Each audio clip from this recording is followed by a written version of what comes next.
Coming up next on the CHGO Cubs Podcast presented by Toyota, it's the annual Jed Hoyer State of the Cubs address. Where do they stand right now?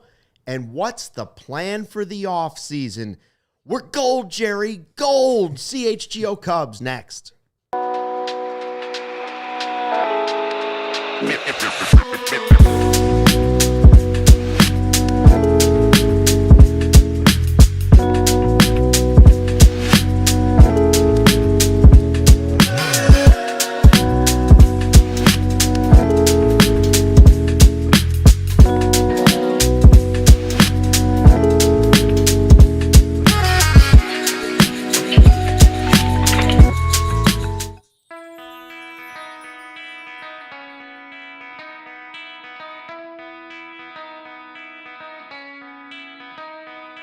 Hey, Chicago, what do you say? It's the CHGO Cubs Podcast presented by Toyota. Let's go places.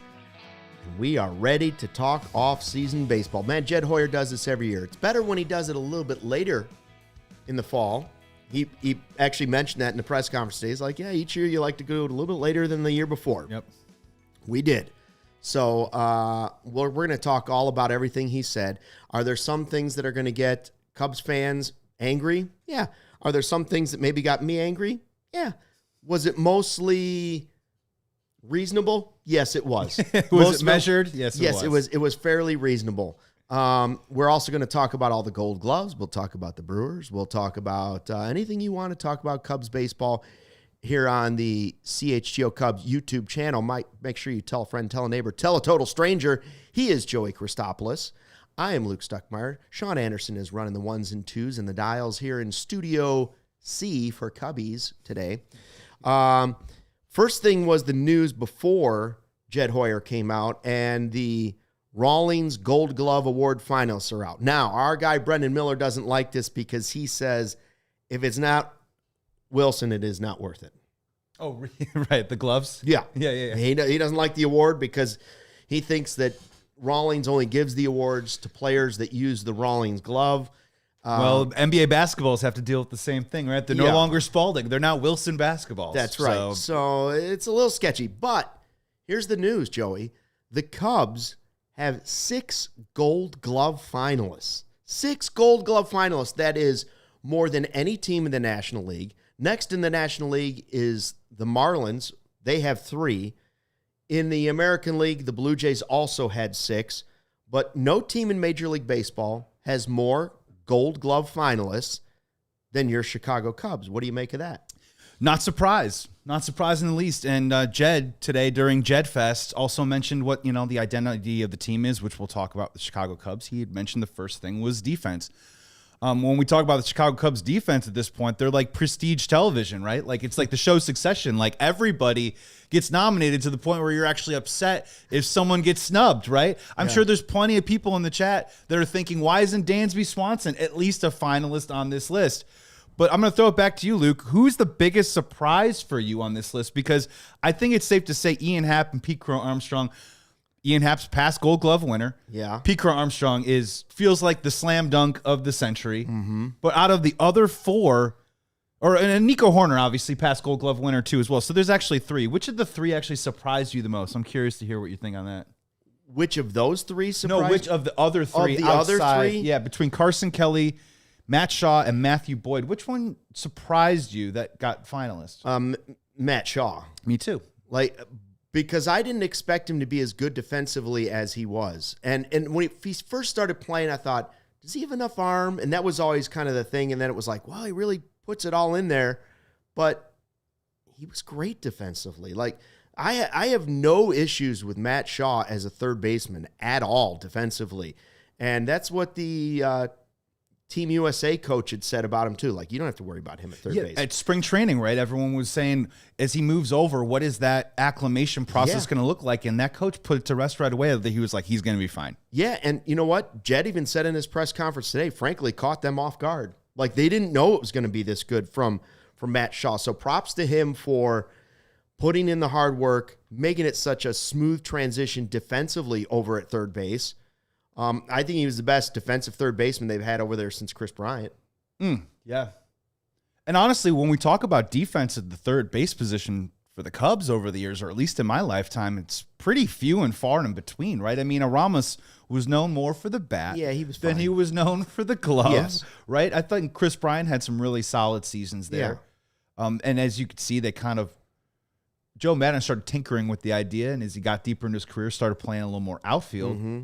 But yeah, when it comes to Matt Shaw, for a rookie to possibly win a Gold Glove in his first season at a new position has to get Cubs fans excited, right? You have to start that. It helps you start kind of fantasizing about what the sky is, how high the sky could possibly go for Matthew Shaw. Now, he needs to make some steps offensively. I don't think anyone's going to deny that. But if you're telling me you already have a Gold Glover over there at third base, and you look at the infield that we already have with past Gold Glover winner Dansby Swanson, hopeful winner Nico Horner, I mean, the defense for the Chicago Cubs isn't going anywhere. It's all the other stuff on the team that hopefully we can augment and improve moving forward. Yeah, I can't say whether or not Happ was better this year than some of the other years. This would be 4 straight Gold Gloves.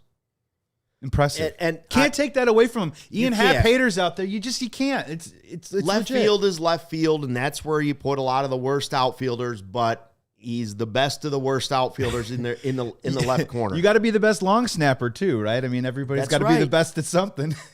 And frankly, PCA could have been in this conversation last year had he played more games in center field. That's very fair. This is his first full season for Pete Crow Armstrong, and Jed mentioned that in this press conference too.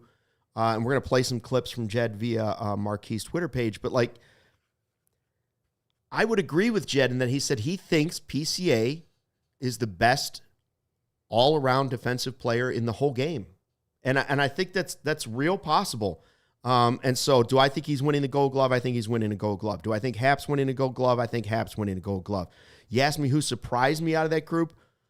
All right, yeah, that's still my answer, but I didn't expect Boyd to be on the list either. But then I wasn't factoring in. I don't know the answer to this. Do you? Sean, do you know? Are pickoffs part of the metric for how they measure? They do measure. Obviously, they measure bases prevented or bases taken away. Which I believe Matthew Boyd tied Major League Baseball with Paul Skeens, I think, at 9. It should count. At then. 9 Pickoffs runs should count. They should absolutely count. And I think when we talk about Matthew Boyd, we just learned a lot about the guy this year, right? I mean, the signing, again, we've brought it up on the show, but the signing came up out of nowhere. We did a show over the winter where his F4 was, or his projected win total was supposed to be only 4 this year. Yeah. His projected on Fangraphs, or what was it, Zips projections? Is that what we did? Zips. Yeah, and Zips, it was only supposed to be 40 innings and 4 wins this year. Comes over, becomes an all-star, totally remakes his career in one season in a Cubs uniform. And then obviously you find out that he has ties, his family, grandfather grew up a Cubs fan. And then to see him use that pickoff as a real weapon this year to hold down runners. And let's be honest, there's a couple guys in the rotation, Jameson Tyone for one, that isn't that great at holding on runners. The Chicago Cubs also prided themselves on stealing bases offensively this year. So if you have a guy on the mound that can prevent stolen bases, you got a team that can steal some bases, obviously a winning formula. And when we talk about, real quick with Matt Shaw, I just looked it up, defensive runs saved, which is a big metric when we talk about who's going to win the Gold Glove. Number 3 in all baseball. Number 1 is Brian Hayes on the Cincinnati Reds with 19, Mikhail Garcia 13, Matt Shaw 12. And then after that, in terms of Pittsburgh, in terms of anyone else in the National League, Jared Triolo, Nolan Arenado, way down there with only 7 or 6. So it looks like it's going to come down to Matt Shaw or Hayes. I think you're going to value a lot of other stuff in terms of range, but yeah, Sean. Oh, you're good. I didn't mean to cut you off. Per Rawlings Gold Glove, Rawlings Gold Glove represents overall fielding excellence and is not an award based solely on fielding metrics and statistics, nor does it factor in offensive production. We can make sure that's obvious. But then they do list the Sabre Defensive Index. The Sabre Defensive Index TM SDI, which is a mouthful, is a measure of the number of runs saved by a player's defensive performance over the course of a season compared to average defensive player at the position. The SDI compares measures from 6 different defensive data sources and include factors that rate the defender's arm strength and accuracy, range, and sure-handedness, along with the number of excellent and poor fielding plays he makes. Oh, so just like the Emmys. The exact same. And Matt Shaw wears a Rawlings glove. Oh, okay. Matt Boyd wears a Wilson. So he's not winning. So I don't think he's winning, but he's not winning. It's not. How many of the 6 win it? 4. PCA wins. PCA wins. Ian Happ, I think, is going to win again. Yes, those 2 win for sure. And what about Nico? I think Nico is going to win. That's 3. Nico had a fantastic season. You know what's funny is that I didn't even think of Carson Kelly when you were talking about Gold Gloves, because every highlight that plays in my head of Carson Kelly this year is a random home run. 100%. Right? They're all the home runs. Him running around the bases. That's what was so surprising. But he obviously did a nice job behind the plate as well. And I think the Cubs are very comfortable with the job that he does with the pitching staff too. Absolutely. I mean, I think he took on way much more of a burden than anyone anticipated this year. Mm-hmm. And look, now that the season's over, I've been reluctant to say it on a microphone because sometimes I get weird on the superstitious reverse jinx thing. You just get weird sometimes. I do just get weird sometimes, but that's all the cake. That's all the rally cake talking. But the Chicago Cubs team this year did a really great job keeping men off base via the walk. They did not walk a lot of guys. This was a team that I'm not going to say that they were always pounding strikes because I don't have the numbers out in front of me, but we talk about past teams and we talk about not letting the leadoff guy get on a consistent basis, something that obviously you don't like, and I don't like either. I thought they did a really, really nice job keeping men off the bases via the walk. So I think the catcher plays a bit of a part in that. And sometimes maybe is the catcher also like the offensive lineman. If you're not hearing about him, then he's doing a great job. When you start hearing about a catcher behind the plate, maybe that's more likely that something's wrong. Either it's a framing issue or unable to throw guys out or making bad plays. Like when you don't hear about a guy, maybe that's when you know he's doing the right thing. You know who's not on the list? Dansby Swanson. Which is weird because I thought he had one of the better years. Well, I mean, he was great. He won a playoff series for the Cubs. Literally with his glove. With his glove. Yes. Okay. And yet he is not on there. But I've seen some people saying the defensive metrics didn't love him this year. He's gone from 20 to 17 to 4 defensive runs saved or something listen. He's number 7 on the list with 7. Mookie Betts is at 17 right now. And there are other metrics. You know, when we talk about it in the 120 club and the bleachers, a lot of people also feel like Mason Wynn is going to would have a good shot at it as well. Well, those are the finalists, right? And don't get me wrong, Wynn's a great defensive player. And Mookie Betts, what he did moving all around the field and then going to play shortstop, unbelievable. Unbelievable. But if you're trying to tell me that Dansby's not one of the best defensive shortstops in the game, I'm not buying it. Just the eye test. I'm not buying it. We watch all the games.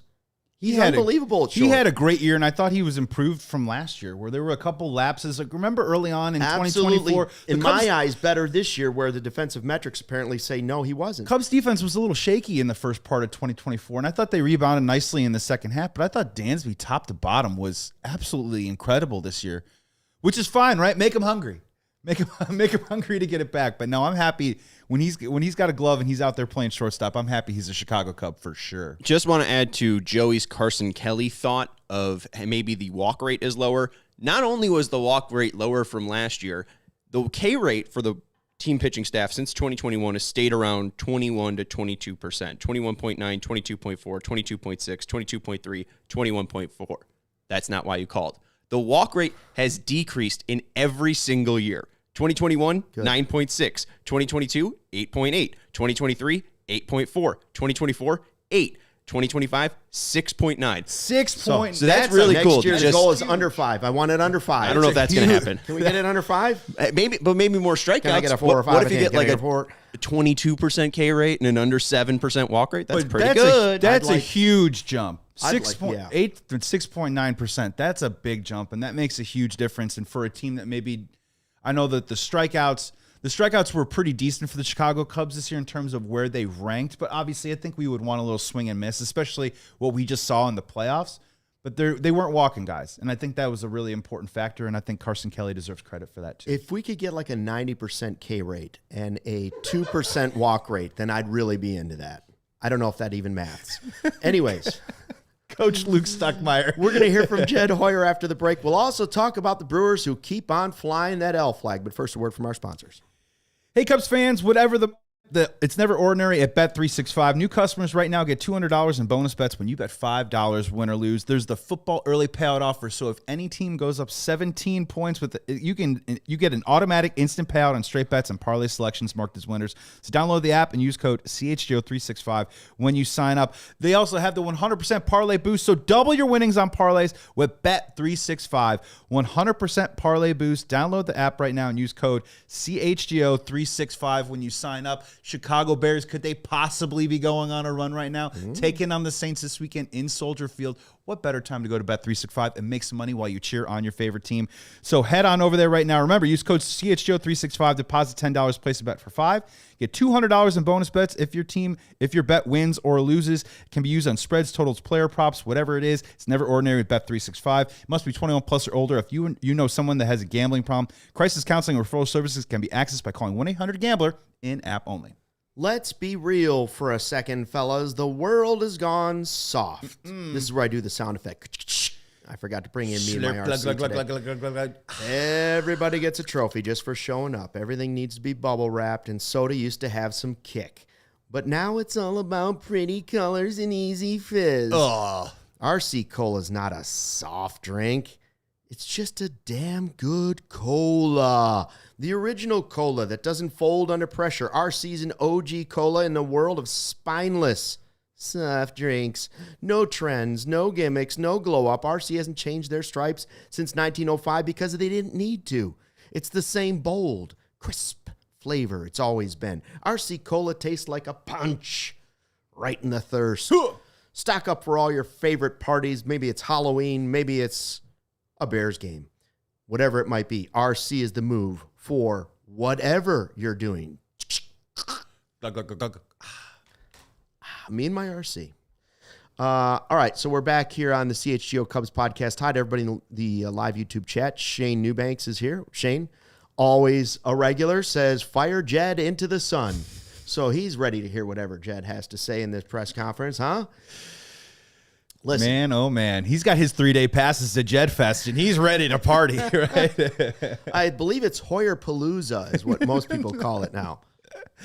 I heard Carter Hawkins is headlining Friday. Jed obviously is going to be doing Saturday, and there's rumors that Sunday could be Theo. Theo might show up. Oh, no. Guest appearance. Unbelievable. In glasses and a mustache. And Craig just breathes heavily into a microphone in the DJ tent. Look, Jed Hoyer talked today. I don't know about you Cubs fans, right? I think some of it made me upset. Some of it was a bit expected.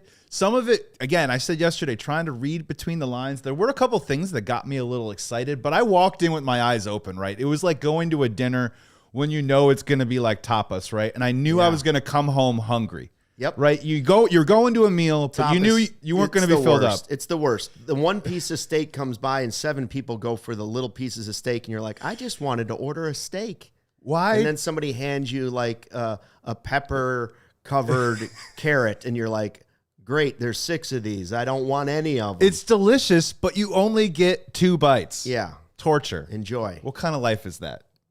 Not good. I don't like and tapas. that's what I felt a little bit like with Jed's press conference today. And you mentioned earlier, like there's a part of it that I think a lot of Cubs fans were dying to hear from him. Yeah. There was another part of it too that I wish maybe we had waited a little bit, right? Because when we got into the budget question, he said, "Well, I haven't even discussed that yet." Yeah. And it's like, oh man, isn't that convenient? There's a meatball part of me too that wasn't like after they lost Game 5 to the Milwaukee Brewers, Tom Ricketts didn't like storm into Jed's office and go, "Do what you need to do and spend." Yeah, right? They haven't even talked about it. So, what were your big takeaways? It's just a built-in excuse. The number one takeaway is there was nothing as bad as last year when he came out and said the wind was one of the big reasons our offense didn't score. There was nothing to that level that you should be, so you don't have to worry about that. That didn't happen. There was also not Carter Hawkins saying, well, we got to focus. We also have to pay attention to 2032. That didn't happen. Yes, that was good. So nothing drastically horrible. But he kind of made up with the wind this year, don't you think? He kind of defended the wind. I'll get to that. By the way, so here we go. We're going to get into the Jed Hoyer press conference, and this is your Taking the Temp segment, your trusted local experts, 4 Seasons Heating, Air Conditioning, Plumbing and Electric. Visit fourseasonsheatingcooling.com for all their specific offers and money-saving coupons. That's fourseasonsheatingcooling.com. So what is the temperature of your Chicago Cubs after winning 4 playoff games, still more than the Brewers this season, and falling in the NLDS to Milwaukee in Game 5? Well, Jed Hoyer was asked today, was the 2025 Cubs season successful? Here's his answer via Marquis' Twitter page. Yeah, I mean, I think my emotion today has been disappointment. I think that you spend time thinking about plays and pitches and at-bats, and I think that whenever you get into the playoffs and you start moving forward and you have elimination games, I think that's the kind of the natural emotion, is to think about the last thing that happened, and obviously that was disappointing, and so we didn't reach all of our goals. I think when I think back on 2025 as I get away from it, I think my biggest emotion will be like pride. Honestly, I think I'm really proud of this team. I think that, you know, kind of from day one, they were really consistent. I think the effort of the players was amazingly consistent. The way they treated each other was really consistent. I thought our coaching staff was remarkable all year, not just in preparing our guys, but also just finding edges all the time, like constantly being hungry to find edges to beat our opponents. I thought this group connected incredibly well with the fan base from day one, not just in the postseason, which was amazing to be here, but also all season. I think the crowds were great in this because this group and the fan base really connected. And I'm proud of the organization. I think we have a real foundation to keep building from. So, you know, obviously I'm disappointed now. I think it'd be impossible to, you know, play that elimination game and you know how close the margins are. It'd be impossible to not have disappointment from kind of falling short of the ultimate goal. But I am really proud of this group and proud of our season. So I'm totally with him on that one. Yeah. I'm totally with him. I'm disappointed that they didn't beat the Brewers. I'm disappointed that they didn't win the division, which if they won the division, I think they would have beaten the Brewers. I'm disappointed in the way it finished offensively. But overall, I'm proud that the Cubs are back on the map and a player in Major League Baseball. They're not just mailing it in. They never should have. But here we are. We're back to being a team that other teams around the league should look at and say, oh, look what the Cubs are doing over there. Did you see what that crowd was like at Wrigley Field? And so I'm with them on this one. I give them a thumbs up on that answer. Yeah, you have to be objective and give some real talk with this, right? Like, and this is where I feel like sometimes we can start to kind of like pick and parcel like how we emote, we want other people to emote, right? Mm-hmm. And I think a lot of this right here is, I think a Cubs fan also would be like, well, why aren't you upset? And why aren't you enraged to take the next step? And we're starting tomorrow and, you know, we're not satisfied and all that stuff. I don't think Jed Hoyer has to come out and say that. I think just in this moment right now, I think he's giving a lot of credit to a lot of people in the organization that worked really hard. I think when he also said that this collection of guys in the locker room really did care about each other and were able to connect with the Wrigley faithful, I think there's nothing wrong with him in this moment. And I agree with him to reflect on a lot of the successes and things that went well this season, because at the very least, it's not resting on your laurels to do that. It's about taking those things and trying to carry them back over into another season while also adding new elements to as well. So look, I when he says the word pride, as a Chicago Cubs fan, I feel it too. I really enjoyed rooting for this team this year, and I really wanted them to possibly go a little bit deeper. I don't know if it would have meant them being the Dodgers, but other than that, like I do, I agree with Jed in this sense of him just being reflective on the team. Godfather Michael Collada, the godfather of our CHGO Cubs podcast, says, "Here we go. Crowds were great. How you going to repay them? Lower the payroll? That's how." Yes. Yeah. That might be what happens. Well, he did there's a couple of subtle things that I picked up on that led me to believe that what's going into what is, I don't know what Godfather, when does Ricketts lose? When does Ricketts lose? Explain that one. He's Godfather, always going to make money on this team. I'm not blaming Jed for the payroll not being as high as I'd like it to be.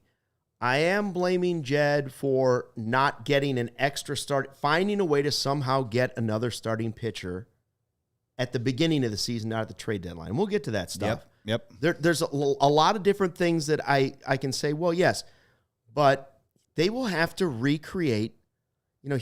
Last year at this time, he talked about exceeding projections. That was the other one that got me just, poked me. And I'm like, you're the Cubs. What is this exceeding projection? So every player has to have a career year for you to have a successful season. The one thing that scares me a little bit about the 2025 Cubs is many, many, many, many players exceeded projections. 100%.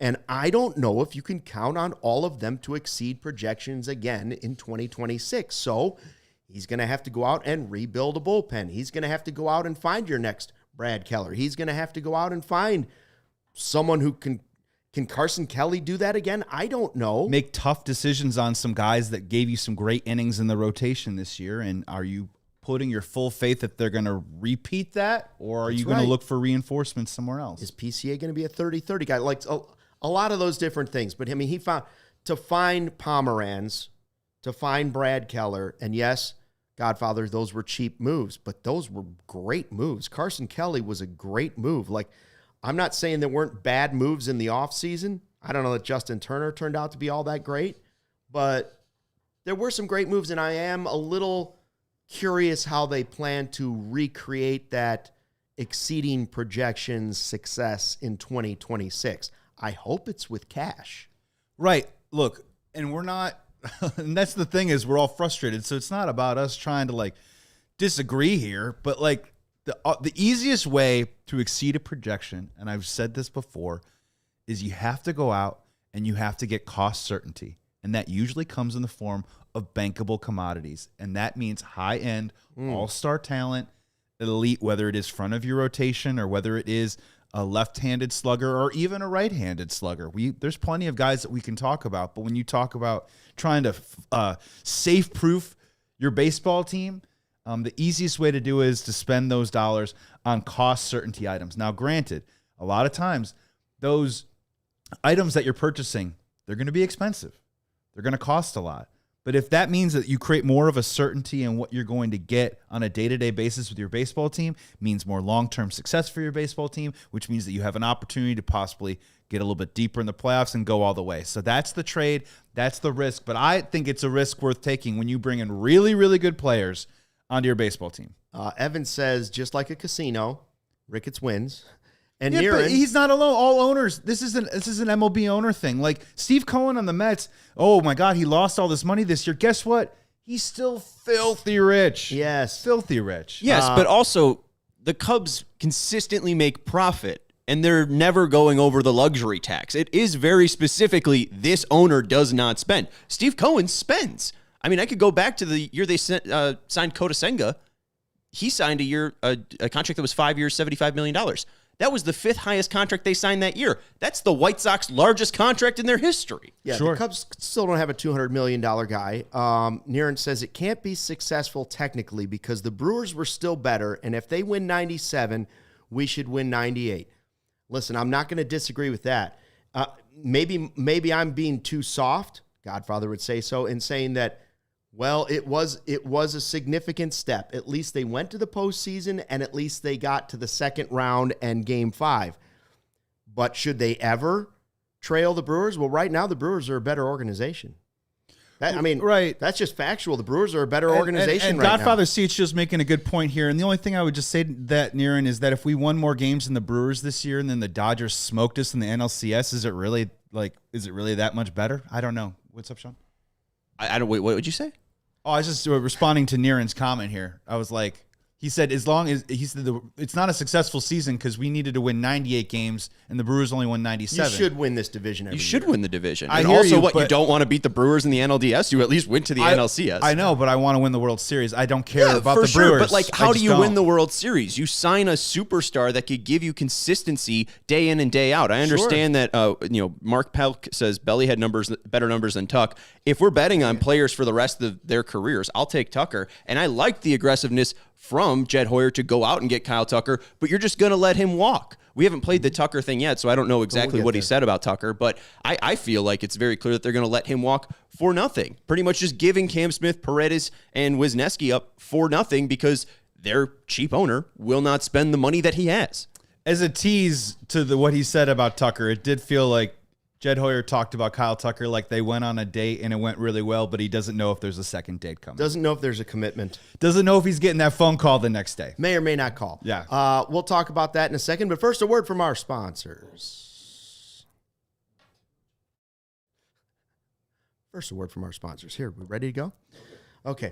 Hey, Cubs fans, Toyota has 25 vehicles with available all-wheel drive and four-wheel drive. The RAV4 has legendary versatility. The Grand Highlander's adult-sized third row is for real. And the Tacoma's wild side, that comes standard.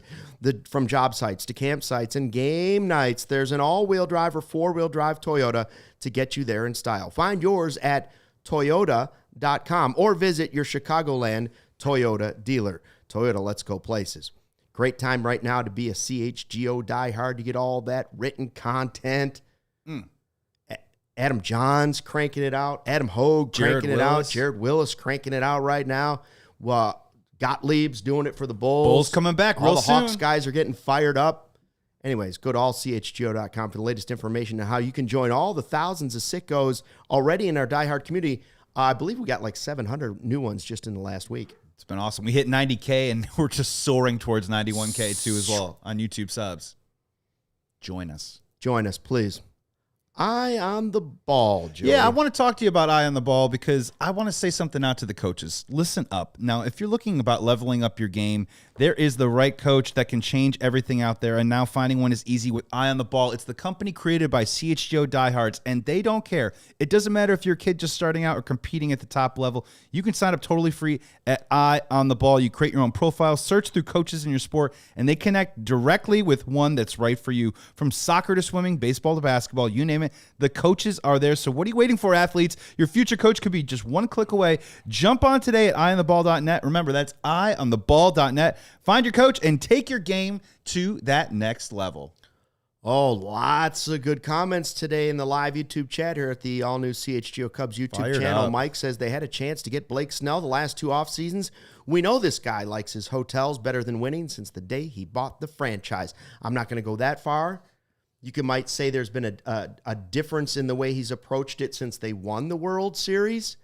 But Blake Snell, the way he pitched the other day, caught my attention. Because I know we said on this podcast, he's one of the names we brought up, and it was like, I don't know what you're going to get. That's an overpay. Listen, he was worth every penny in that one. Did you see Yamamoto, another guy that was available? Complete game shutout. Not a shutout, complete game. Excuse me. Yeah. Still impressive. First one since Verlander. It's not bad. And Evan has, I think, the super chat, Toyota super chat of the day, saying the Cubs have been waiting for another young core, PCA, Bush, Horner, Shaw, Horton, to supplement Jed's words with free agent talent. Yeah. Now is the time to put his money where his mouth is, literally. I feel like that just at least sums it up. I mean, you have a guy in Tucker who played for you. Why are you just letting him walk? No, well, it depends on if that's the guy you want to put your money into. Now, I'm fine if you decide, well, after a year, he wasn't exactly the guy I thought he was going to be. He was nice. He was great at the beginning, but then, our relationship soured a little bit. Things weren't all that wonderful, and he was hurt again, and some hurtful things were said. Whatever. However the relationship went. I caught him looking at his ex's picture, whatever, ridiculousness. If you want to replace that in a different way, that's one thing. Yeah. And Jed Hoyer was asked about that. He said, first, we're going to have all those conversations with Kyle Tucker. Now, if you heard Tucker's stuff in the locker room afterwards, he was basically like, yeah, we'll see what happens. Didn't sound like a guy who was really amped up about coming back. Said he liked the players and wished them well, whatever happens. Or like sometimes you can like subtly say things that are like, I'd like to stay here. The Cubs need to come. My goal is to stay here. Right. It was nothing. It was a big bunch of we'll see. Right. So this is what Jed Hoyer, this is like his second question about Kyle Tucker and the money, because the reasoning is what I said yesterday. It's like, okay, if Tucker is not coming back, you have to replace Kyle Tucker, first half Kyle Tucker, some other way. All right? It's like when you let Bellinger go. You better spend that money correctly if you're just going to let the guy walk away. So if you're going to let Tucker walk away, I don't want you replacing the guy that we saw in the second half of the season who's just another outfielder. I want you replacing the guy who was a starter in the All-Star game and was the complete difference for this team offensively. Because if that guy is here, the Cubs are a completely different team than even what we saw in the postseason. So this is what Jed Hoyer had to say. Again, this is via Marquis' Twitter page, and we appreciate that. The Tucker. This is the Tucker. I think that it's probably a more specific question. I mean, than I would answer. I mean, I think that clearly Kyle had a huge impact on our offense this year, and so if he's not here, then that's a void, and we have to figure out how to replace that. But there's a lot of different ways to do that, and so I think that'll be the focus. But yes, I think that there's no question that if you don't retain a player of his caliber, then you have to replace those wins and that WAR in some other ways, and I think that's something we'll be really focused on. But how you do that, I think, can take many different shapes and forms. Honestly, that shape is money. Yeah. I mean, look, and here's what's going to be fun about this offseason, right? Where I think every Cubs fan is unified in this sense. We are looking at this pile of money. And I'm going to speak in vagaries here because I don't have the numbers in front of me, but I think the luxury tax is around like $240 million, right?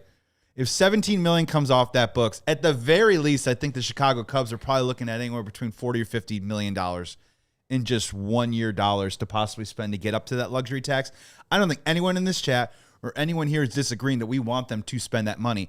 We're just going to have a fun, healthy, rigorous debate about who they spend it on, right? And if they don't, I think that's when we're all going to reunify and criticize the fact that they haven't spent that money. But just with that comment, Jed, about how to replace those wins in that WAR when it comes to Kyle Tucker, I think it's going to cost money.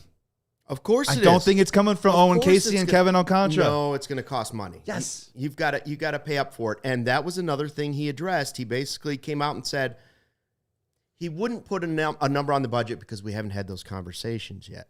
Wish they had those conversations. So he wouldn't say the budget's going to be as much as it was this year or it's going to be the same as it was. Yada, yada, yada, blah, blah, blah, blah. Yeah. But he did say he thinks he will have enough money to do what he needs to do. So he didn't throw ownership under the bus. Do we have this clip? He kind of pokes around it a little bit. As far as the budget stuff, I haven't had those conversations yet. I think we'll sit down over the next 2 or 3 weeks and go through that. But I'm confident that we're going to have enough money to field a good team. I think that's the simplest thing I'll say. But as far as details, I don't know yet. So good enough to field a good team. Again, that's courtesy Marquis' Twitter page. I wish I could have responded this or had a fan sitting there, maybe Bleacher Jeff could have yelled this from the front row or Mai Tai Guy. Oh, Mai Tai Guy for sure. Or Danny Rocket could have yelled I don't want a good team. I want a great team. I want you to field a great team. The next great Cubs team. I want you to field the best team. I don't want a good team. That's nice. We've had that now. What I want is a great team. I don't want a good Buick. What I want is a Porsche.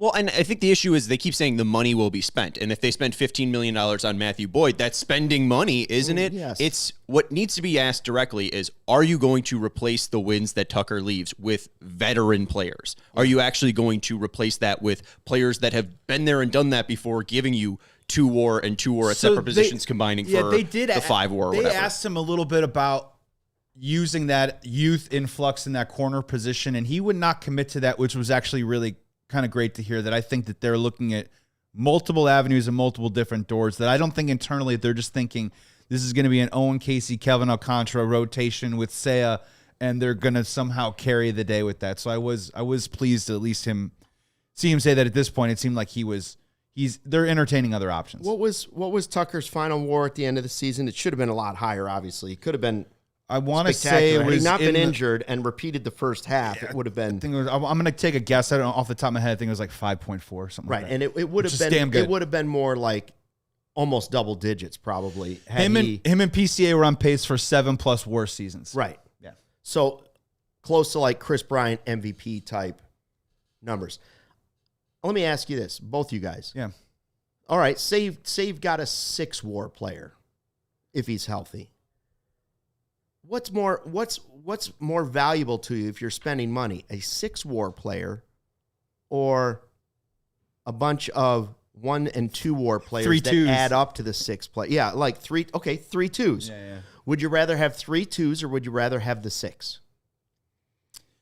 I would rather have the 6 because I would hope and pray that within the development of my own organization, I'm bringing up and I'm creating those 2s. I'm not going out and buying those 2s. I'm developing them from the seeds from the soil of the Cubs organization.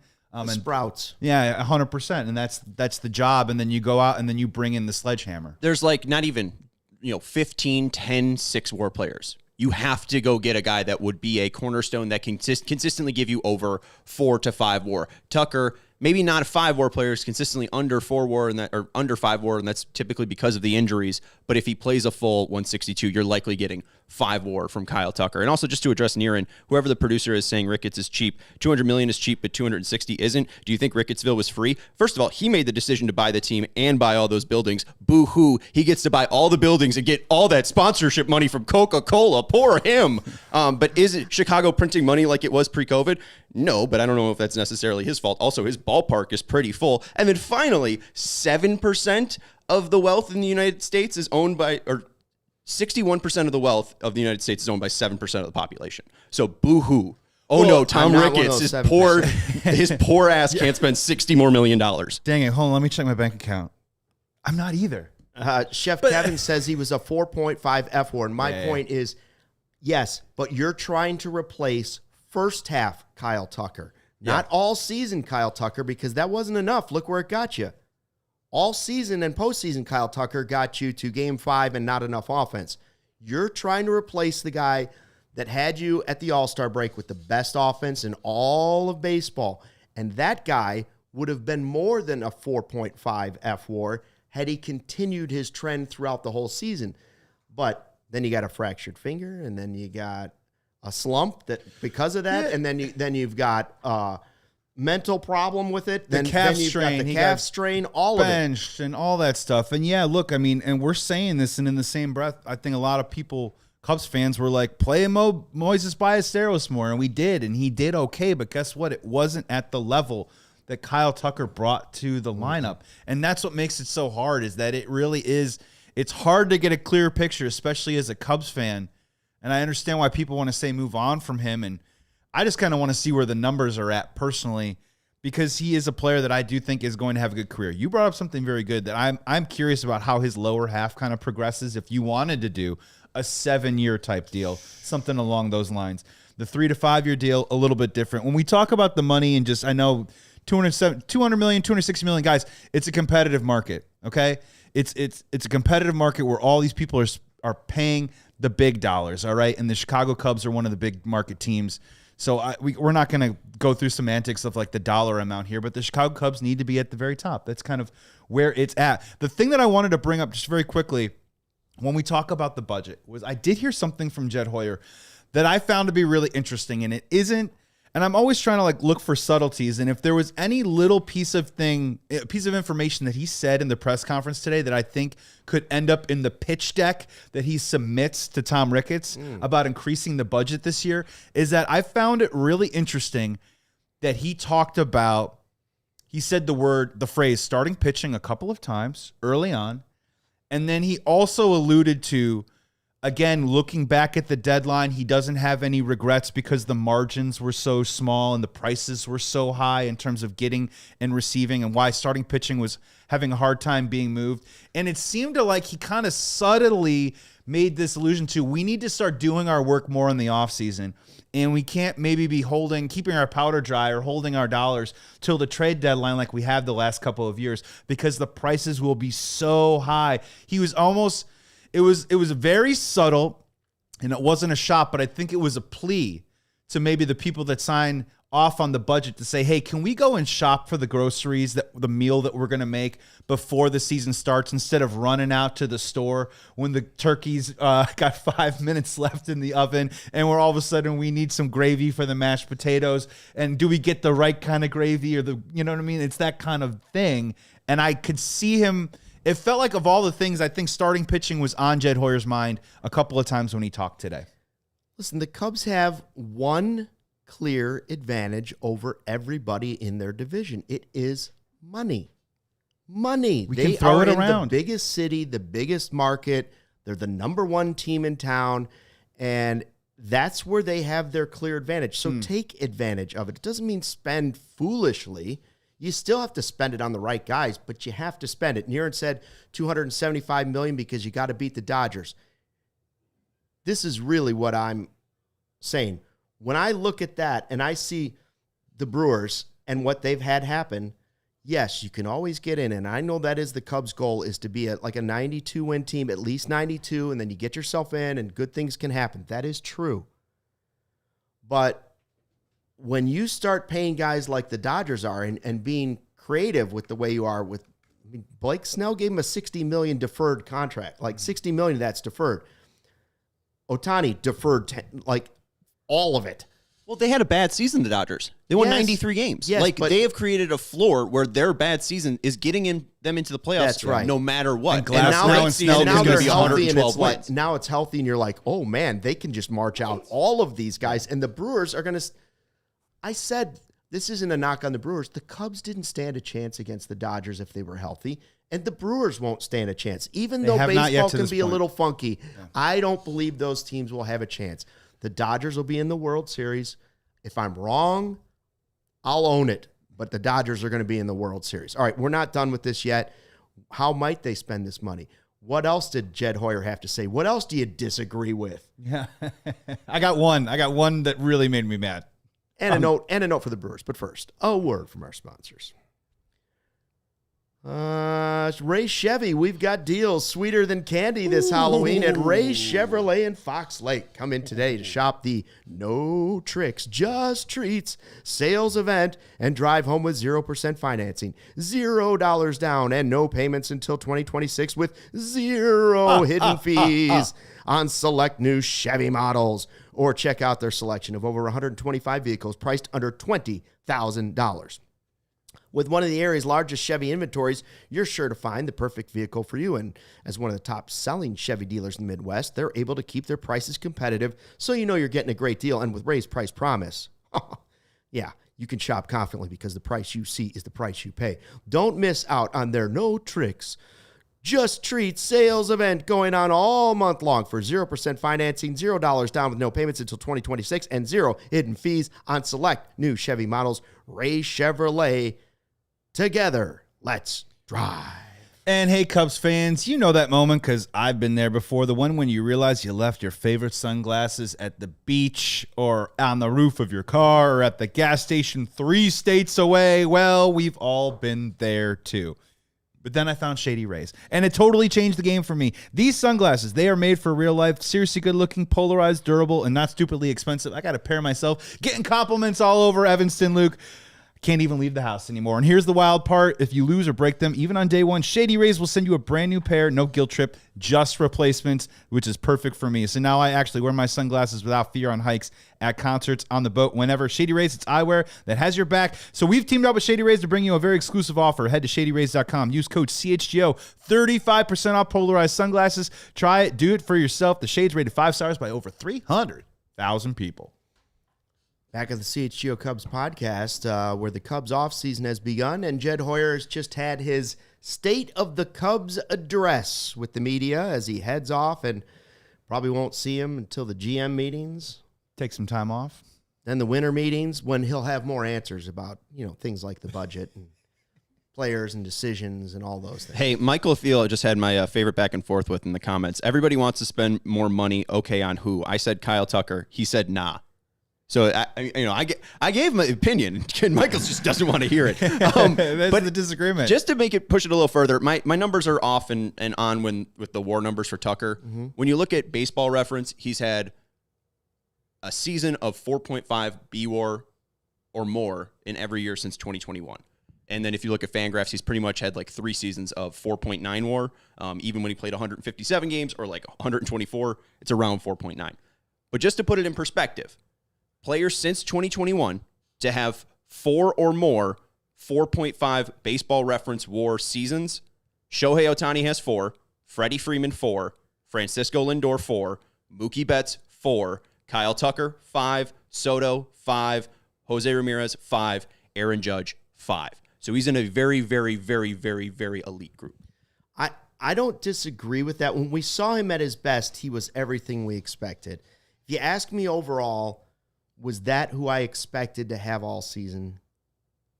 Nah, I was felt. You use the analogy of the first date thing, like you can get the second date.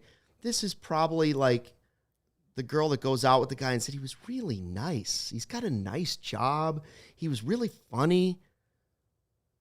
I don't know if he was sexy. There was just something about his face. I didn't like. He had kind of a frumpy plaid shirt on. I don't know. Well, it's not. And he drives a.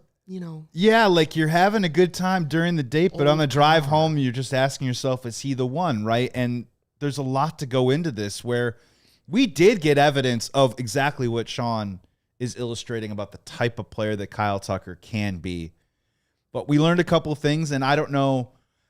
It's going to probably be unanswerable, right? Is the question. One is, can the guy play through injury? Because we did not see that to this point.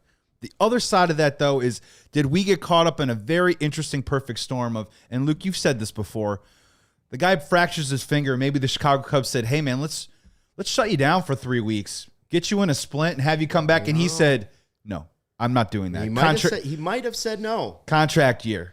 Slams the ball off his knee, or even in July, had a really, really, really rough July after a very good June. And maybe there was an opportunity to give him a blow and have him take a step back. Never happened. Eventually gets the calf strain. They have him doing drills in the outfield for an injury that ended up taking him off the map for about 2.5 weeks. Why didn't they just sit him down right there in that moment? If this guy, I'm telling you right now, if Kyle Tucker signs whatever the number is and he stays with the Chicago Cubs, I promise you any one of those injuries, he immediately goes on the injured list. Because why are we messing with it? Why are we messing with our best player? Why are we waiting, and why are we letting... And he'd have his money, so he'd be like, okay. Why are we letting the day-to-day dictate the terms of your most important piece with an obvious injury? He had a fracture in his finger. But we'll never know, right? And you always wonder if that had to do with some of the politics of the player that wanted to get this big payday and stay out there for his team and continue to produce. Also with the Chicago Cubs that were maybe trying to appease and assuage a player that wanted to stay out there, even against maybe their own better judgment, because they knew they wanted to keep a good relationship with him. And that's what's going to be always the mystery about this season with the Chicago Cubs and Kyle Tucker. Godfather says, sign him to a 1-year prove-it deal, $35 million. Listen, 40, but yes. Whatever that number would be for the 1 year, I just don't know that it's going to be big enough that it outdoes the Yankees who might be interested, right? Mm-hmm. Like, I've heard all the different things. I'm not ruling out that I would want Kyle Tucker back at the right price because I saw what he meant to this team in the first half of the season. I'm just saying I don't think he's coming back, whether that's him the player.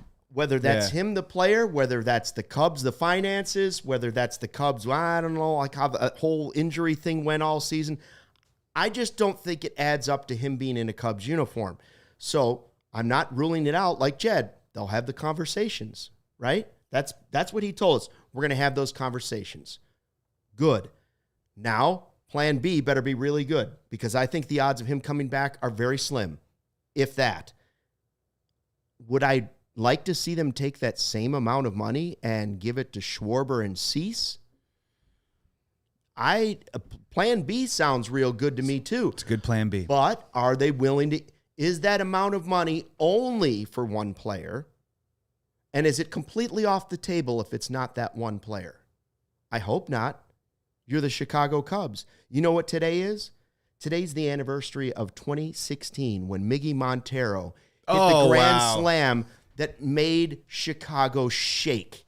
Houses were taken off of their foundations by the way Chicago, when Miggy was rounding the bases yelling, "We are good, we are good." Okay? That's the anniversary today. And then today, Jed Hoyer was asked, what he's going to remember about 2016, and does this year make him about this team? What does he remember? And he said, well, the players were great, but what I really remember is, those playoff crowds. I felt like our crowds in the playoffs were unbelievably impressive. And I feel like it didn't sort of come out of nowhere. It was sort of like, it felt like sort of a natural build of the way the season was, that, going back to kind of April and May, like, wow, these unbelievable crowds, and people were really into it. And then I just felt like, against the Padres and the 2 home games we had here, it was pretty amazing. I don't ever remember players commenting on the crowds and the experience right after games the way they did repeatedly. I'd come down here after games, and the players would be talking about the energy or talking about the experience, and that was really cool. It was really cool to see, and it leaves you wanting more, right? I think that to me, when I go back to the very beginning of this press conference, talking about the disappointment of losing, I think the disappointment in some ways is like not being able to continue to have more of that, right? And in some ways it was pretty intoxicating just how great Wrigley was during the postseason. And so, I think that if you want to call it sentimental, I think that, I don't think we'd had feelings like that in the building since like 15 and 16 in a lot of ways. And, it makes you want to work that much harder this winter. It makes you want to, get in earlier. It makes you want to, make that much better decisions, because you just, you want to keep experiencing that, because it was really cool, and it's where this building is really special, and our fan base is really special, and it's really cool to work for the Cubs. It's really cool to play for the Cubs, and I feel really fortunate to do it every day, and hopefully we can continue to make really good decisions and continue to play more games like that, because that was a pretty awesome experience. Intoxicating is the word that I love, and that was via Marquis' Twitter page. We thank them for that. They did a great job all season. And you're listening to the CHGO Cubs podcast presented by Toyota. Listen, intoxicating is the word. Yes, Jed. And you know what's intoxicating? You know what else was intoxicating? Miggy, rocking the crowds. You know what's intoxicating? The amount of cash that you get that surrounds your franchise and just falls from the sky when you're in the postseason and you're playing games like that. That's what we've been wanting. That's all we want. You spend the money, we give it back to you. Immediately in celebrations like that. That's what was intoxicating. And what else is intoxicating? When the great Schwarbino put one on top of the scoreboard in 2015 against the Cardinals. That's the most intoxicating thing I've ever seen at Wrigley Field, other than beating the Dodgers and going to the World Series. Bring him back. Right the wrong. Bring the Schwarbino back. Bring him back. Spend the money, and it will come back to you tenfold. I mean, you just got to hope the people that make the financial decisions with the Chicago Cubs watch that video, and I want to buy into the sincerity of what Jed Hoyer is saying right there, because you're 100% right. I'm blanking on the gentleman's name, but there was a Bleacher Jeff?